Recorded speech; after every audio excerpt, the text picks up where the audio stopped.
कह छुट्टी के दिन जरताज, साना और जैनब अपने पापा के साथ प्राचीन नालंदा विश्वविद्यालय के खंडहर को देखने गए।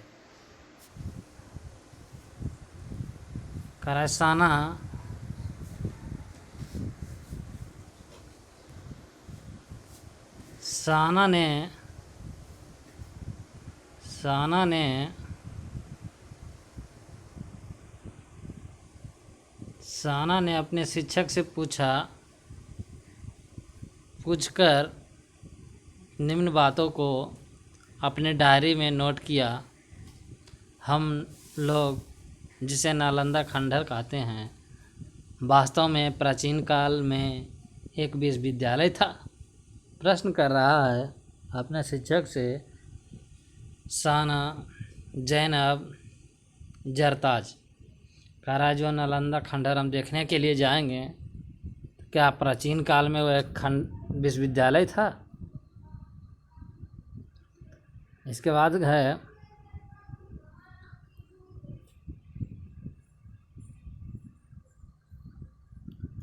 कह रहा है नालंदा विश्वविद्यालय संसार का प्रथम आवासीय विश्वविद्यालय था।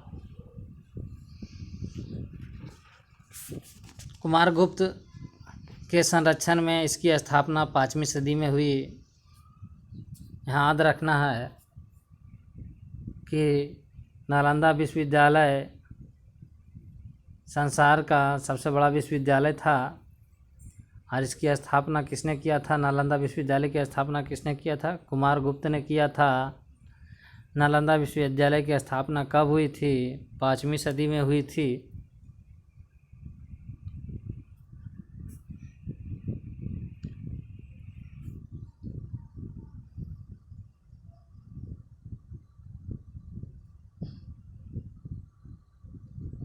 इसके बाद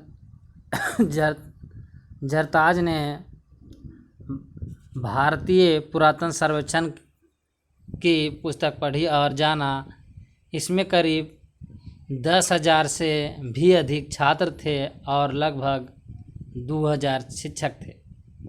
करा इस ज्ञान केंद्र ने विश्व के कोने कोने से विद्वानों तथा छात्रों को आकर्षित किया। कारा यहाँ दक्षिण कोरिया, चीन, जापान, इंडोनेशिया तथा तुर्की आदि से लोग पढ़ने के लिए आते थे।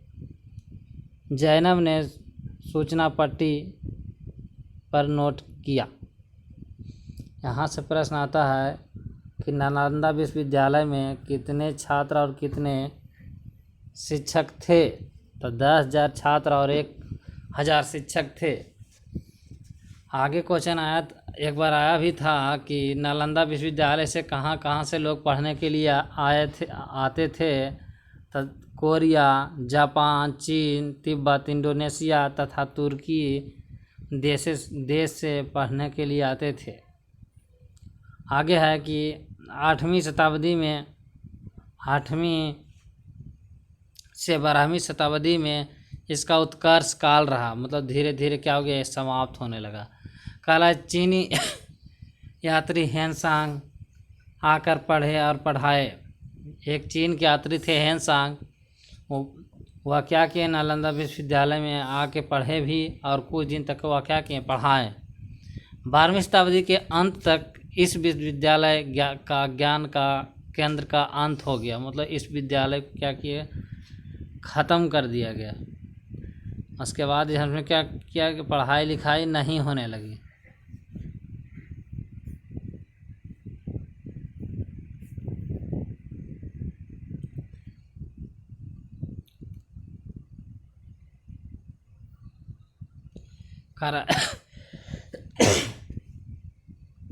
जब कहीं घूमने के लिए जाते हैं तो एक गाइड मिलता है जो प्राचीन में क्या क्या हुआ था उसके बारे में बताता है। गाइड ने बताया कि इस विश्वविद्यालय का भवन प्राचीन काल का बेहतरीन नमूना है, जो चारों तरफ से ऊंची ऊंची दीवारों से घिरा था। इसका मुख्य द्वार शानदार था। इसमें अलग अलग 8 प्रांगण तथा 10 मंदिर थे जिसमें अनेक अध्ययन केंद्र थे। प्रश्न आता है सिमुलतला में कि नालंदा विश्वविद्यालय में कितने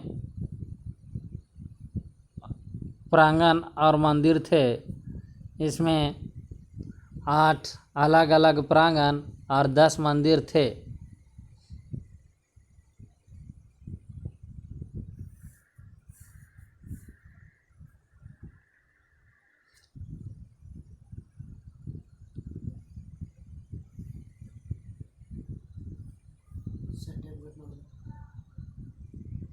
कहा कि पुस्तकालय क्षेत्र धर्मगंज कहलाता है। प्रश्न आता है कि नालंदा विश्वविद्यालय का पुस्तकालय क्षेत्र क्या कहलाता है।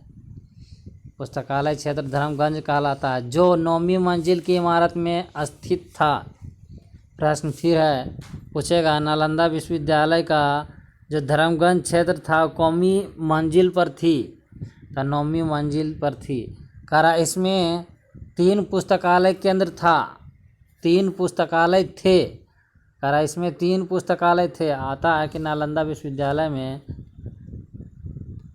कितने पुस्तकालय थे, तो होगा 3 पुस्तकालय थे। एक है रत्नरधि, रत्नरंजक तथा रत्न सागर। आगे है कि जरताज साना और जैनब के पापा ने भी विश्वविद्यालय के बारे में चर्च की। इसके प्रवेश द्वार पर 4 द्वार पंडित होते थे। क्वेश्चन आता है कि नालंदा विश्वविद्यालय के द्वार पर कितने पंडित होते थे, तो बोलेंगे नालंदा विश्वविद्यालय के द्वार पर 4 पंडित होते थे। कितने पंडित होते थे? 4 पंडित होते थे। 4 पंडित होते थे। करा जो प्रवेश परीक्षा लेकर विद्यालय में प्रवेश देते थे। जैसे अभी किसी भी अच्छे स्कूल में एडमिशन के लिए पहले क्या होता है, एंट्रेंस एग्ज़ाम होता है, जैसे नवोदय, सिमुलतला, नेतरहाट। उसी तरह से यह जो पुस्तकालय था अजी था, विश्वविद्यालय था, इसमें क्या था, 4 पंडित थे। वह परीक्षा लेते थे, उसके बाद प्रवेश द्वार से अंदर जाने देते थे। करा हम लोगों को खुश होना चाहिए कि इस विश्वविद्यालय को नए सिरे से पुनर्जीवित करने का प्रयास हो रहा है। यह कार्य पूर्व राष्ट्रपति APJ अब्दुल कलाम आज़ाद के मार्गदर्शन में आरंभ हुआ तथा नोबेल पुरस्कार से सम्मानित भारत रत्न डॉक्टर अमर्त्य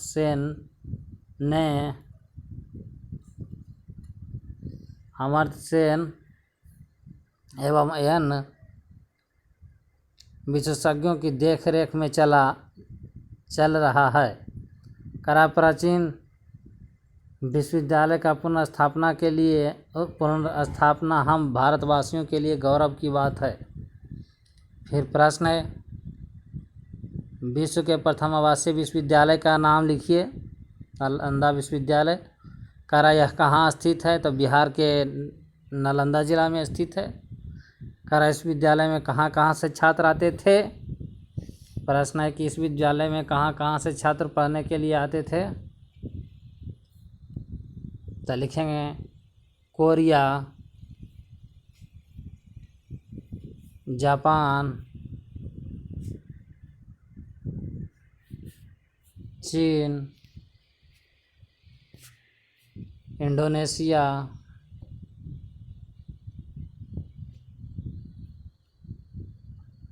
आदि से आते थे।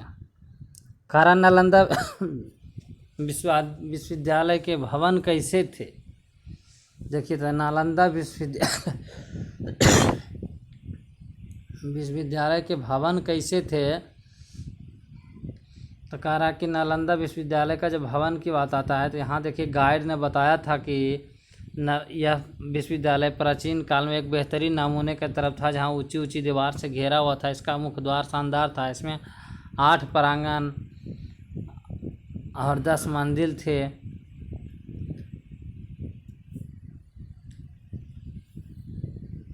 आगे फिर प्रश्न जाएंगे।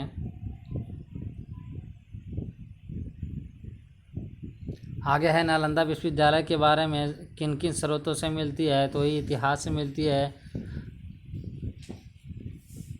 आगे देखिए है बिहार के स्मारक। बिहार के स्मारक के बहुत बढ़िया बढ़िया क्वेश्चन यहाँ पर दिया हुआ है। करा बिहार के करा बिहार प्राचीन ऐतिहासिक स्मारकों से भरा पड़ा है, चाहे मगध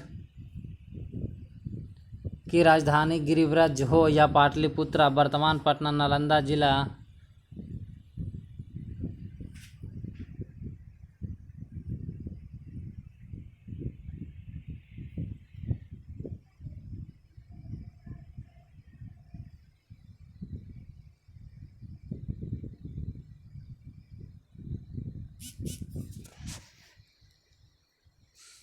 बिहार प्राचीन ऐतिहासिक स्मारकों से भरा पड़ा है, चाहे मगध की राजधानी गिरिव्रज, राजगीर, पाटलिपुत्र, वर्तमान में नालंदा विश्वविद्यालय हो।